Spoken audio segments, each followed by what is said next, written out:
Namaste. हमेशा खुश रहो बिटिया. I am JVN Dr. Lily Trivedi, and today I am going to give a lecture for BSc.BEd 4th semester, and the paper is Anatomy, Ecology and Evolution. The session for today is ecological factors. Now, in this I will be giving a brief account of the ecological factors, that is the abiotic factors, which are going to affect ecosystem. Now first let us discuss what is ecosystem or what is ecology. Ecology is the study of ecosystem is known as ecology. Now here we see that the term ecosystem or ecology was first given by Ernest Haeckel in 1869. The Greek word ekios means home and logos means to study. So ecology is the study of organisms in their natural homes interacting with the surrounding. Now these surroundings can be living, that is biotic, and abiotic or physical. Now the term ecosystem was given by Tansley in 1935. So he said that ecosystem is a group of biotic communities of species interacting with one another and with their non-living environment, exchanging energy and matter. So ecology is often defined as the study of different ecosystems. So we can say that an ecosystem is an integrated unit consisting of interacting plants, animals, and microorganisms, and their survival depends upon the maintenance and regulation of their biotic and abiotic structures. So this is the definition of ecosystem. Now, if you ask me what are the characteristics of ecosystem.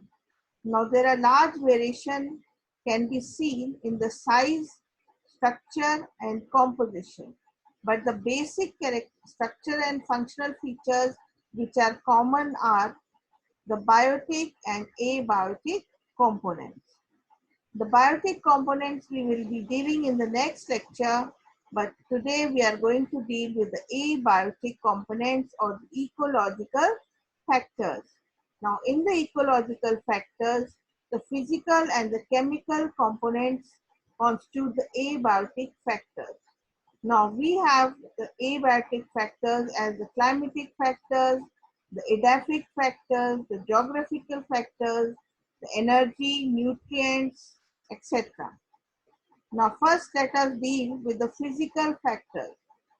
The sunlight and shade are two contrasting, the intensity of solar flux, the duration of sun hours, the average temperature of that region, the maximum and minimum temperature, the annual rainfall, the soil type, the water availability, and the water comment. These are the important physical features which influence the ecosystem. So the difference can be seen in the desert ecosystem and in the tundra ecosystem. Some of the chemical factors which influence are carbon, nitrogen, phosphorus, potassium, hydrogen, oxygen, sulfur, etc. Salts which cause salinity and various organic substances which affect the functioning of the ecosystem. Now we have the functional attributes of every ecosystem. Now every ecosystem is affected by the energy flow, primary, secondary production, food chain, food web, cycling of nutrients, and ecosystem development and regulation. So this is all about the ecological factors. Now, if we want to go in detail of the ecological factors, we have to consider the different components and their effects. So this can be considered in a following way. So Now, as I said, that they can affect the plants in the following way. Now, for example, let's take the climatic factors.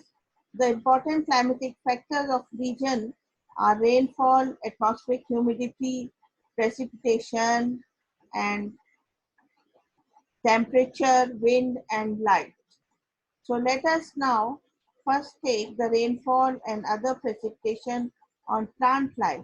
Now rainfall affects indirectly how it affects the availability of soil water. So many plants like epiphytes and lithophytes have no source of water other than the direct rainfall.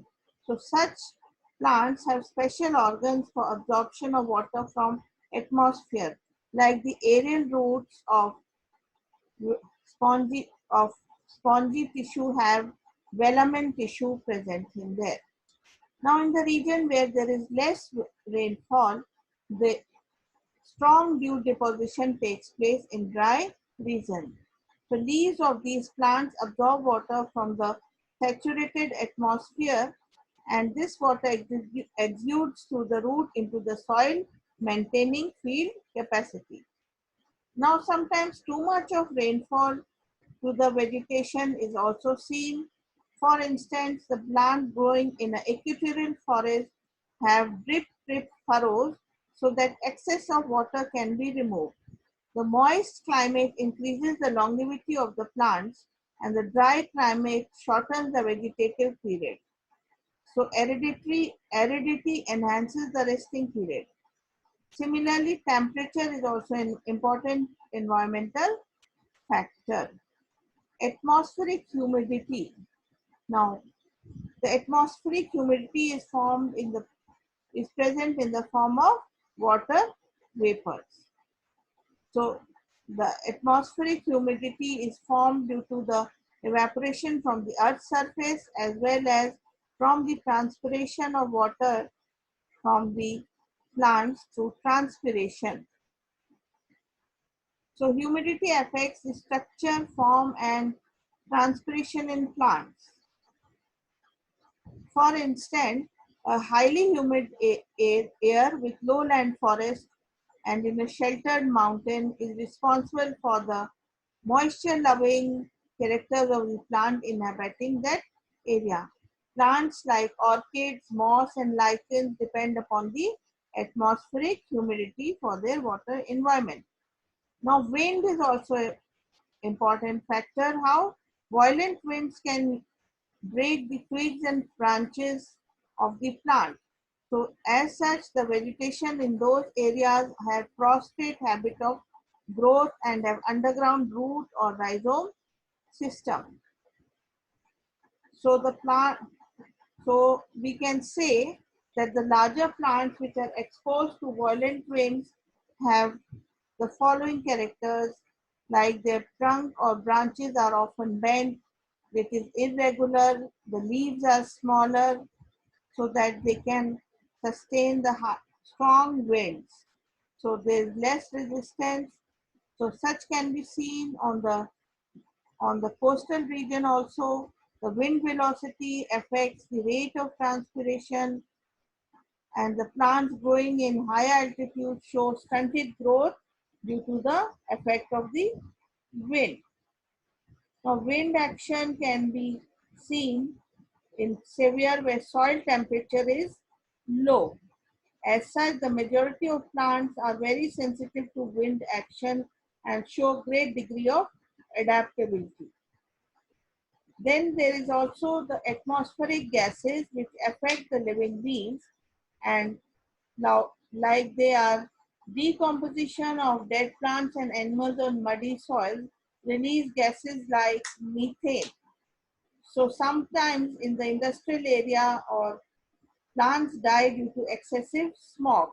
The plants on the roadside also contain dust particles on their surfaces which hamper the photosynthesis and respiration. Oxygen is another limiting factor. The plants use oxygen for respiration and release oxygen during photosynthesis. The microbes also use oxygen, and little quantity of oxygen gets converted into ozone by the photochemical reaction. So the ultraviolet rays are harmful to human beings, and as such, the oxygen is responsible for plant growth. Carbon dioxide is one of the important material for plants. The microorganisms release carbon dioxide by respiration, and green plants take in carbon dioxide from the air for photosynthesis. Different other, like nitrogen, is also an important factor. Now it is present in the body in the form of proteins, genetic material, and the atmospheric nitrogen is converted into available form by microbial activity.